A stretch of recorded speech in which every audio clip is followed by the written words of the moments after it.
Hi guys, ಎಲ್ರಿಗೂ welcome to my channel.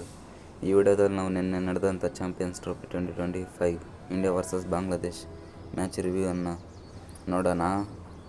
ನಮ್ಗೆ India versus Bangladesh ಅಂದಿದ್ದ ತಕ್ಷಣ ನಮಗೆ ಎಲ್ರಿಗೂ 100% ಇಂಡಿಯಾನೇ ಗೆಲ್ಲುತ್ತೆ ಅಂತ ನಮಗೆಲ್ರಿಗೂ ಗೊತ್ತು. ಮ್ಯಾಚ್ ಒನ್ ಸೈಡ್ ಆಗೋದು ಪಕ್ಕ ಅಂತ ಎಲ್ರಿಗೂ ಗೊತ್ತು. ಅದು ನೋಡಿದ್ರೆ ಮ್ಯಾಚ್ ಒನ್ ಸೈಡ್ ಥರನೇ ಆಯಿತು. ಸ್ವಲ್ಪ ಅಲ್ಲಿ 5th wicket 6th wicket partnership ಕೊಟ್ಟರು ಬಾಂಗ್ಲಾದೇಶವನ್ನು. ಅಲ್ಲಿ ಇನ್ನೂ ಸ್ವಲ್ಪ ಸ್ಕೋರ್ ಹೊಡೆದಿದ್ದಿದ್ರೆ ಅವರು ಸ್ವಲ್ಪ ಇರೋದು. ಗಿಲ್ಲೋರು ಮಾತ್ರ ಒಳ್ಳೆ ಪರ್ಫಾರ್ಮೆನ್ಸ್ ಕೊಟ್ಟರು. ಏನು ಬ್ಯಾಕ್ ಟು ಬ್ಯಾಕ್ ಅವ್ರ ಪರ್ಫಾರ್ಮೆನ್ಸ್ ಗಿಲ್ಲೋರ್ದು. ಅವ್ರು ನೋಡಿ ಲಾಸ್ಟ್ ರೀಸೆಂಟು 5 ಇನ್ನಿಂಗ್ಸ್ ನೋಡಿ ಅವ್ರು ಆಡಿರೋದು ಒಳ್ಳೆ ಬ್ಯಾಟಿಂಗನ್ನು ಆಡಿದ್ದಾರೆ. ಎಷ್ಟು 2 ಸೆಂಚುರಿ ಎಲ್ಲ ಮ್ಯಾಚ್ 50 ಮೇಲೆ ಒಳ್ಳೆ ಪ್ರದರ್ಶನವನ್ನು ಕೊಡ್ತಾಯಿದ್ದಾರೆ ಗಿಲ್ಲೋರು.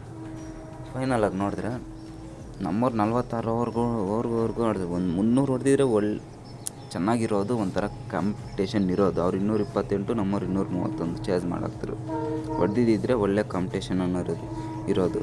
ಆ ಕಡೆ ಅವ್ರು ಯಾರೋ ಬಂದುಬಿಟ್ಟು 100 ಹೊಡೆದ್ರು ಜಕಾರಲ್ಲಿ. ಇವರಿಬ್ಬರು ಸೇರಿ ಒಳ್ಳೆ ಪಾರ್ಟ್ನರ್ಶಿಪ್ ಕೊಡ್ರಪ್ಪ 6th ವಿಕೆಟ್ಗೆ. ಮತ್ತು ಅಲ್ಲಿ ಬಿದ್ದರು, ಮತ್ತು ಯಾರು ಬಂದು ಕೊಡೋರಿರಲಿಲ್ಲ. ಇವ್ರ ಹೆಸರು ಯಾರು ಯಾರೋ ಅವ್ರು 118 ಬಾಲ್ಗೆ 100 ಹೊಡೆದ್ರು ಬಿಟ್ಕೊಂಡ್ರು. ಮತ್ತು ಅವರು ನಮ್ಮ ಕಡೆ ರೋಹಿತ್ ಶರ್ಮಾ ಗಿಲ್ಲೋರು ಫಸ್ಟಲ್ಲಿ ಒಳ್ಳೆ ಸ್ಟಾರ್ಟ್ ಅನ್ನೋದೇ ಕೊಟ್ಟರು. ರೋಹಿತ್ ಶರ್ಮಾ ಅವರು ಈ ಕಡೆ ಒಳ್ಳೆ ಸ್ಟಾರ್ಟ್ ಅನ್ನೋದೇ ಕೊಟ್ಟರು, 41 ಹೊಡ್ಕೊಂಡೋದ್ರು. ಮತ್ತು ಗಿಲ್ಲೋರು ಸೆಂಚುರಿ ಹೊಡ್ಕೊಂಡ್ರಲ್ಲ. ಗಿಲ್ಲೋರು ಲಾಸ್ಟ್ವರೆಗೂ ನಾಟ್ ಔಟಾಗಿ ಉಳಿದ್ರು, ಸೆಂಚುರಿ ಅನ್ನೋದು ಮಾಡ್ಕೊಂಡ್ರು. ಕೊಹ್ಲಿ ಅವರು 38 ಬಾಲ್ಗೆ 22 ಹೊಡೆದ್ರು. ಈ ಕಡೆ ಶಮಿ ಬಂದುಬಿಟ್ರೆ ಮೋಸ್ಟ್ ವಿಕೆಟ್ಸ್ ಆಫ್ ಇಂಡಿಯಾ ಅಂದರೆ ICC ODI ಟೂರ್ನಮೆಂಟಲ್ಲಿ ಶಮಿ ಅವರಿದ್ದಾರೆ. 60 ವಿಕೆಟ್ ತಗೊಂಡಿದ್ದಾರಪ್ಪ. ಫಸ್ಟ್ ಇದರಲ್ಲಿದ್ದಾರೆ ನಮ್ಮ ಇಂಡಿಯಾ ಪರ ನೋಡ್ಕೊಂಡ್ರೆ.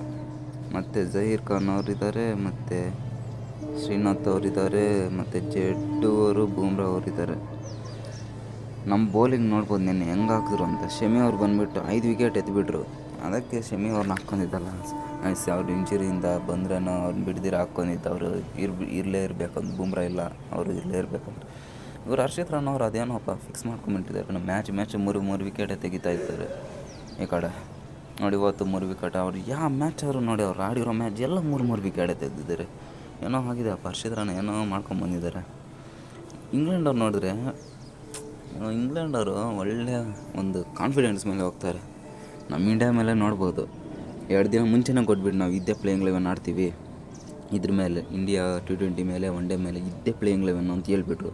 ಅವ್ರು ಪ್ಲೇಯಿಂಗ್ ಆಸ್ಟ್ರೇಲಿಯಾ ಮೇಲೆ ನೋಡಿ ಚಾಂಪಿಯನ್ಸ್ ಟ್ರೋಫಿಗೆ ಅವ್ರು ಪ್ಲೇಯಿಂಗ್ 11 ಫಿಲ್ ಸಾಲ್ಟ್ ಅವರು ಇದ್ದಾರೆ, ಡಕೆಟ್ ಅವರು, ಜೇಮಿ ಸ್ಮಿತ್ ಅವರು, ರೂಟ್ ಅವರು, ಹ್ಯಾರಿ ಬ್ರೋಕ್ ಅವರು, ಬಟ್ಲರ್ ಅವರು, ಲಿವಿಂಗ್ಸ್ಟೋನ್ ಅವರು, ಯಾರು ಬ್ರ್ಯಾಂಡನ್ ಕೇರ್ಸ್ ಅವರು, ಜಫ್ರಾ ಆರ್ಚರ್, ಆದಿಲ್ ರಶೀದ್, ಮಾರ್ಕುಡ್. ಇದು ಆಡಿದ್ರೇನಪ್ಪ ಇದು ಸ್ಕ್ವಾಡ್ ಸೆಕೆಂಡ್ T20ದಲ್ಲಿ ಆಡಿದ್ರೇನೋ ಅಂದ್ಕೊತೀನಿ. ಸೆಕೆಂಡ್ T20ದಲ್ಲಿ ಆಡಿದ್ರೇನೋ ಅಂದ್ಕೊತೀನಿ. ನಮ್ಮ ಮೇಲೆ ಇಂಡಿಯಾ ಮೇಲೆ ಆಡಿದ್ರು ಅಂದ್ಕೊತೀನಿ. ಒಳ್ಳೆ ಸ್ಕ್ವಾಡೇ. ನೋಡೋಣ. ನನಗೇನೋ ಇಂಗ್ಲೆಂಡ್ ಗೆಲ್ಲುತ್ತೆ. ನಿಮ್ಮ ಪ್ರಕಾರ ಯಾವ್ದು ಗೆಲ್ಲುತ್ತೆ? ಈ ಕಡೆ ಪಾಕಿಸ್ತಾನ ನೋಡ್ಬೋದು ನೀವು. ಪಾಕಿಸ್ತಾನ್ಗೆ ಅವ್ರು ಲೇಟು ಓವರ್ ಮಾಡಿರೋದ್ರಿಂದ, ಸ್ಲೋ ಓವರ್ ಆಗಿರೋದ್ರಿಂದ ಮ್ಯಾಚ್ ಫೀಸ್ 5% ಫೀಸ್ ಅನ್ನೋದು ಅವ್ರ ಪೆನಾಲ್ಟಿ ಅನ್ನೋದು ಬಿದ್ದಿದೆ ಪಾಕಿಸ್ತಾನ ಅವ್ರಿಗೆ. ಪಾಪ ಫಸ್ಟ್ ಅವ್ರಿಗೆ ಬಿದ್ದಿದೆ ಅವ್ರ ಹೋಮ್ ಗ್ರೌಂಡಲ್ಲಿ ಪಾಕಿಸ್ತಾನ್ ನ್ಯೂಜಿಲೆಂಡ್ ಮೇಲೆ ಸ್ಲೋ ಓವರ್ ಹಾಕಿರಲ್ಲ, ಅದಕ್ಕೆ ಮ್ಯಾಚ್ ಫೀಸ್ ಅವ್ರಿಗೆ 5% ಅನ್ನೋದು ಫೈನ್ ಅನ್ನೋದು ಬಿದ್ದಿದೆ. ಪಾಕಿಸ್ತಾನ ಪೇ ಮಾಡಬೇಕಾಗತ್ತೆ. ಇದಾಗಿರುತ್ತೆ ವಿಡಿಯೋದಲ್ಲಿ. ಸಿಗೋಣ ಮುಂದಿನ. Thank you, by.